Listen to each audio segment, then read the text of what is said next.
নমস্কার বন্ধুরা, আমি সুচিত্রা পিঠাবিলাসী রান্নাঘরে আপনাদের সবাইকে স্বাগত জানাই। আজ আমি তৈরি করে দেখাবো চিকেন কষা। আমরা সকলেই তো বাড়িতে চিকেন কষা তৈরি করে থাকি, কিন্তু আজ আমি খুব অল্প উপকরণ ও খুব সহজভাবে চিকেন কষা তৈরি করে দেখাবো। আজ আমি কিভাবে চিকেন কষা তৈরি করলাম সেটি দেখে নেওয়া যাক।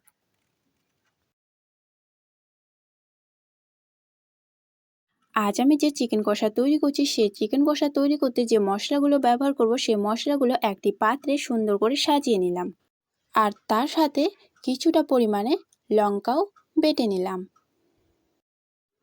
আর হ্যাঁ, আজ আমি যে চিকেন কষাটি তৈরি করছি অবশ্যই কিন্তু ঘরে থাকা কিছু উপকরণ দিয়েই তৈরি করব। তো সর্বপ্রথম আমি লঙ্কাগুলোকে ভালো করে মিহি করে বেটে নিলাম। তারপর নিয়ে নিলাম একটি কড়াই। আর তারপর কড়াইয়ে দিয়ে দিলাম তেলটাকে হালকা কিছুক্ষণ পর্যন্ত গরম করে নিলাম। আর আমি যে আগে থেকে আলুগুলোকে কেটে রেখেছিলাম, সে আলুগুলো ধুয়ে তেলে ছেড়ে দিলাম। তারপর আলুগুলোকে ভালোভাবে এপাশ ওপাশ করে সুন্দর করে ভেজে নেব। 5 থেকে 6 মিনিট পর্যন্ত আলুগুলোকে নাড়াচাড়া করে ভেজে নেব। আলুগুলোর ওপর যখন একটা পাতলা লেয়ার চলে আসবে, তখন আলুগুলোকে একটা পাত্রে উঠিয়ে নেব।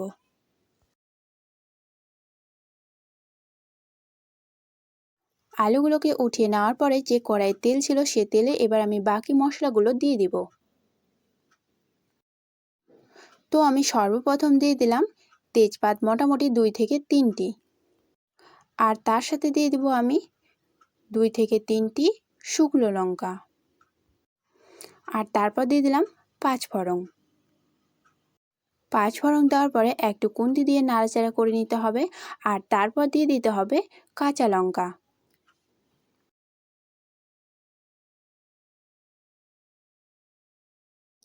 মোটামুটি আমি 5 থেকে 6টির মতন কাঁচা লঙ্কার ব্যবহার করেছি। তারপরে কাঁচা লঙ্কাগুলো ওলটপালট করে একটি খুন্তির সাহায্যে নাড়াচাড়া করে ভেজে নিতে হবে। কাঁচা লঙ্কাগুলো ভাজা হয়ে আসলে আমি তারপর দিয়ে দেব রসুন।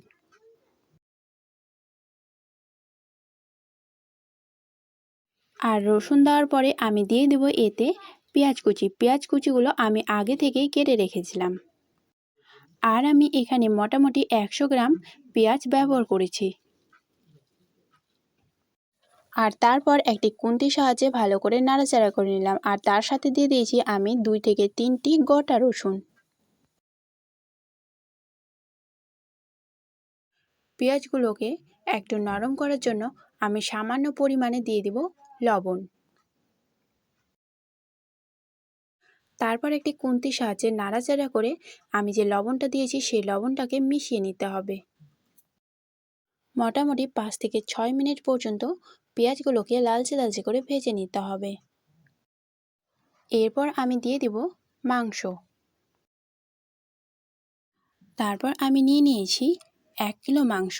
মাংসগুলোকে ভালোভাবে ধুয়ে নিলাম। আর মশলাগুলো যে আমি ভাজতে রেখেছিলাম, সেই মশলাগুলোতে দিয়ে দিলাম। একই রকমভাবে বাকি মাংসগুলোকেও দিয়ে দিলাম।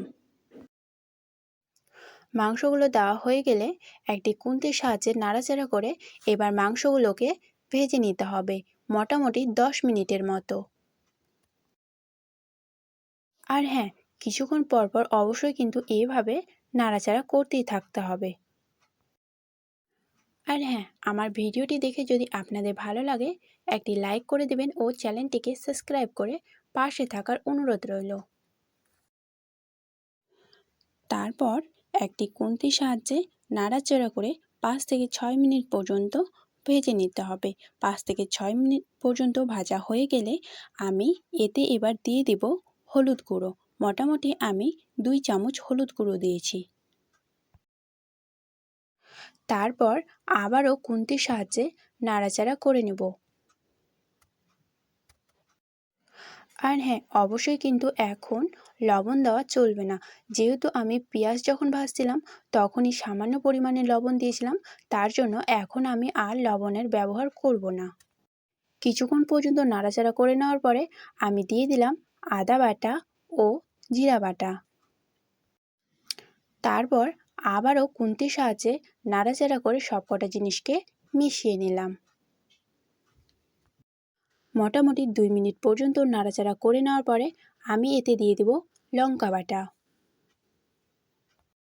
লঙ্কা বাটা দেওয়ার পরে আমি সামান্য পরিমাণে দিয়ে দেব জল। আর হ্যাঁ, এখানে কিন্তু বেশি জল দিলে হবে না, অল্প জলেই সুন্দর করে কষিয়ে নিতে হবে। আমার ভিডিওটি দেখে যদি আপনাদের ভালো লাগে একটি লাইক করে দেবেন ও চ্যানেলটিকে সাবস্ক্রাইব করে পাশে থাকার অনুরোধ রইল। আর আমার ভিডিওটি যদি ফেসবুক পেজ থেকে দেখে থাকেন পেজটিকে ফলো করে পাশে থাকার অনুরোধ রইল। মোটামুটি 5 মিনিট পর্যন্ত নাড়াচাড়া করে এরকম যখন মাখো মাখো হয়ে আসবে রসটা, তখন এতে আমি দিয়ে দেব স্বাদ অনুসারে লবণ। মোটামুটি 2 চামচ দিয়েছি লবণ। তারপর আবারও খুন্তির সাহায্যে ভালোভাবে নাড়াচাড়া করে নেব। এবার আমি সুন্দর করে কষিয়ে নেব।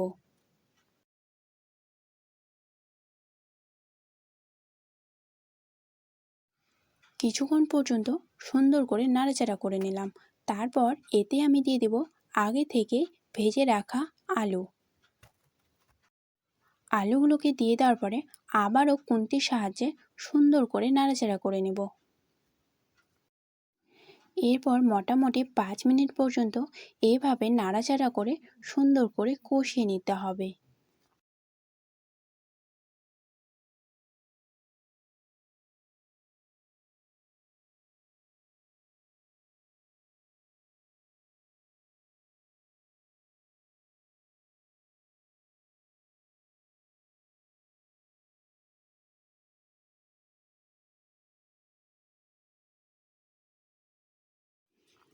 দেখছেন তো কত সহজ ও কত অল্প উপকরণ দিয়ে আমি সুন্দরভাবে মাংসটা তৈরি করে নিলাম।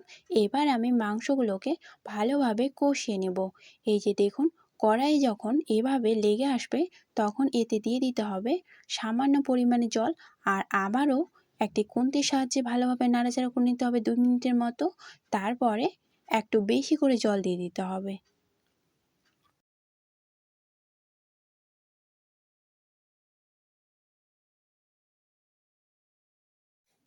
আমি কিন্তু এখানে টোটাল হাফ কিলো জলের ব্যবহার করেছি।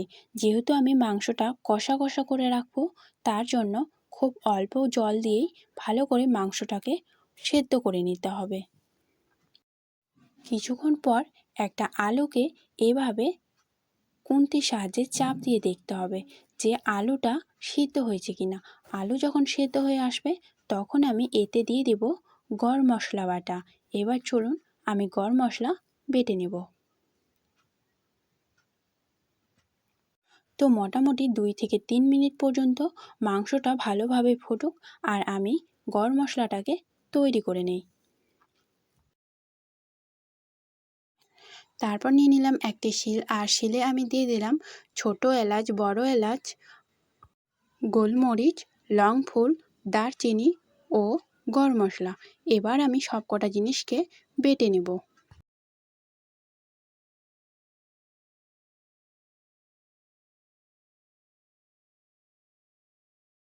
সুন্দর করে মিহি করে বেটে নেওয়ার পরে আমি একটা পাত্রে উঠিয়ে নেব। এবার আমি মাংসগুলোতে দিয়ে দিব। তারপর মোটামুটি 5 থেকে 6 মিনিটের মতো সুন্দর করে নাড়াচাড়া করে ফুটিয়ে নিতে হবে। আর হ্যাঁ, এখনও পর্যন্ত আমার চ্যানেলটিকে যদি সাবস্ক্রাইব করে না থাকেন, চ্যানেলটিকে সাবস্ক্রাইব করে পাশে থাকার অনুরোধ রইল। আর হ্যাঁ, একটি লাইক করে দিবেন আর শেয়ার করে পাশে থাকার অনুরোধ রইল। 5 থেকে 6 মিনিট পর্যন্ত ফুটিয়ে নেওয়ার পরে তারপরে ঝোলটা যখন এরকম মাখো মাখো হয়ে আসবে তখন নামিয়ে নিলেই আমাদের মাংস কষা রেডি।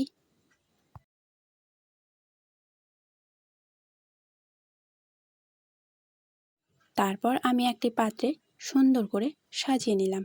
এবার আমাদের মাংস কষা রেডি। চলুন ট্রাই করে দেখা যাক। আর হ্যাঁ, দেখলেন তো কত অল্প সময় ও ঘরে থাকা কিছু উপকরণ দিয়ে আমি তৈরি করে নিলাম মাংস কষা। খেতে কিন্তু দুর্দান্ত টেস্টি হয়েছে। একবার হলেও এভাবে মাংস কষা তৈরি করে খেয়ে দেখবেন, খেতে কিন্তু দুর্দান্ত টেস্টি হয়। নমস্কার।